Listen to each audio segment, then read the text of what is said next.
honey, I tell you, honey, she is sick and tired of that girl, Miss Shields, and she got something to say. Miss Ali have something to say about all of this. I want you guys to hear this. Check this out. Ra, what you got to say? About the possibility of me making a comeback to boxing.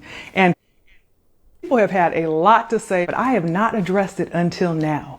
And I know everyone wants to know the answer to the question, will I be coming back? And I promise you, I'm going to give you that answer. But first, I have got to address the lies and the fake narrative that's been created years ago. Now, someone's gotten way too comfortable dragging my name and even using my father's name to get attention and clout. Now, in case you haven't heard it, her story is that I didn't support her and I didn't pass the torch because of my jealousy and envy over her accomplishments in boxing. She says that I disrespected her and I started talking about knocking her out simply because I was bitter that she's outdone me. I've seen a lot of the comments. Many of you have good discernment and understand what's really going on here, while others have believed her lies over the years or have formed an opinion without having all the facts. Now, originally, I wasn't even going to give this my time or attention because I really don't engage with people who thrive off of. There's been a whole lot of talk about the possibility of me making a comeback to drama and buffoonery. But I'm not about to let someone with bad character continue running freely, dragging my name without accountability. That's not gonna happen. Come on now, listen. Laila Ali is just Muhammad Ali's daughter. And no, come on, we ain't gonna do that. No, that is right. And Wolf would have knocked Laila Ali out. You know, she would have knocked Laila so pretty out.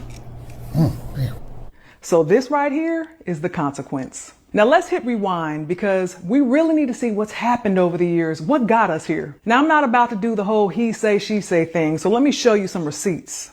I first met her in 2012 when she was invited on stage to stand next to me when I gave my father his Liberty Medal. At some point, she reached out, started asking me for advice, wanted to know if she should go to the Olympics the second time or go pro. She would also call me and let me know when she was fighting. I was one of the hosts of We Need to Talk, an all-female sports commentary show that still airs on CBS.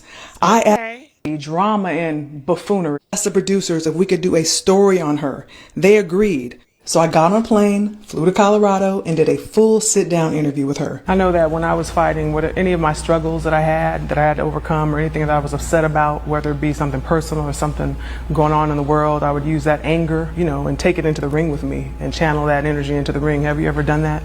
I did that a lot. I was going through stuff back at home, but I would have a boxing match, and I would take out everything I was going through on the girl, and that kind of helped me. Now, as you can see, I was genuinely rooting for her. I gave her praise. I gave her a spotlight.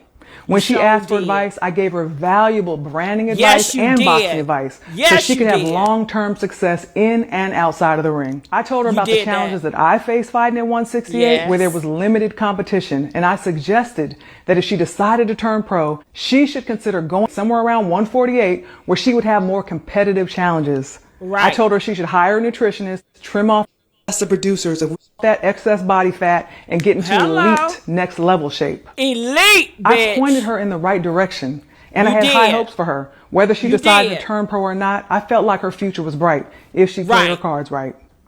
But of course, at the time, I was not aware of her divisive, vindictive, and malicious nature. And I know those are strong words, but they actually fit. This girl has created a pattern. It's been directed towards many people time and time again. She saw me as the face of women's boxing, and she told me that she wanted my spot. And she's been on a mission to ruin my reputation ever since, simply because she heard me make a comment that was not about her, and she took it personal. You ever get back in the ring just for fun? You still train? I stay training. Got you. Yeah, I got a little baby six-pack right now. Okay. Yeah. No, I have a heavy bag hanging in my. I just turned 40. Because I think of my healthy lifestyle, the fact that I train all the time, I could pretty much do anything I wanted to. Well, I don't think you can. That excess body fat, if there's anyone there for me right now that would actually give me a good challenge. Not somebody who sits back and complains about things. I think everything happens in due time. You got Claressa Shields now, who's an Olympic champion. She's a young black girl, came out of Flint, Michigan, lived a hard life, went through a lot. She went to the Olympics, won twice. Women's boxing wasn't in the Olympics when I fought. She actually fights at the weight class I fought in. And she's doing great. Women's boxing is getting some good attention. Now remember, at the time, we were on good terms. She was reaching out to me and referring to me as Big Sis. But this was her response. I watch the Breakfast Club video with Laila Ali. You know, I have so much respect for her, you know, and I like her. I actually call her my big sis, but it was so many shots thrown. Like, if y'all really paid attention, you know, her saying, oh, there's not nobody good enough at 168, my weight class, that could give her a challenge when I'm the number one in my... And, you know, I'm just like, you know, nah. And, you know, I just feel like...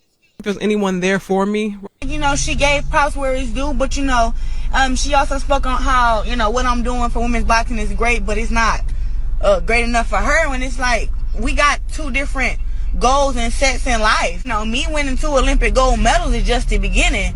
You know, even when she was boxing, she never fought on Showtime, HBO. I fought the main event on Showtime. I don't know how many times now. Now, of course, I didn't respond to this, but I noted it.